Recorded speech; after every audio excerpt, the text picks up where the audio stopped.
we want to look at that low breath rate again. A lot of people will do a ketogenic diet very successfully for years. Everything's going great, and then all of a sudden they start to have these problems. Maybe keto's not helping them lose any more weight. They're starting to gain more weight. They feel lousy. They don't have that amazing energy that they had when they first started doing keto. And a lot of times it's because their breath rate went too low.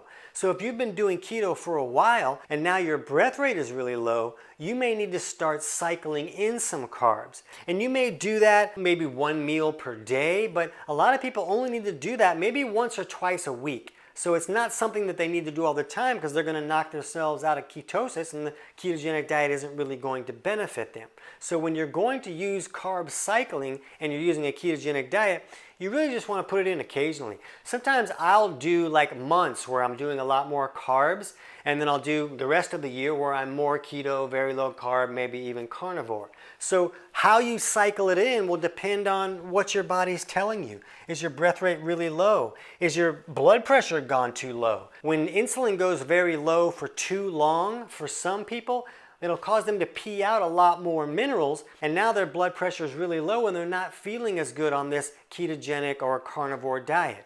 So when we're looking at how our body is reacting and listening to our body chemistry, we can learn how to work with our body. So you might learn that, oh wow, I have some imbalances that are kind of going wrong here.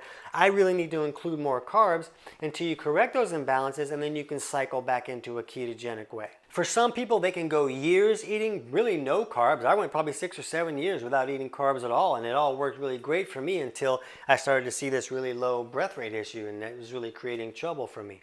So it's really about looking at your chemistry.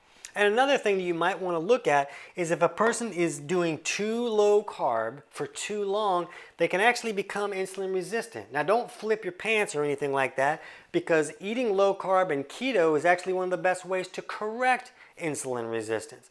But when someone does that for too long, it has the ability to create some trouble for some people where the body is basically saying, hey, I need some glucose for some brain functions and for these things to happen. So I'm going to make the cells less receptive to this insulin so that I can have more glucose available. And the person becomes insulin resistant by eating low carb for so long. Again, this does not happen to everyone who does keto. A lot of people can do keto almost indefinitely without anything like this happening. But it's really about you. It's about looking at you and your body chemistry. And don't just do what all the cool kids are doing because it's working for them. It's really about what's going to work for you and your unique bio-individuality.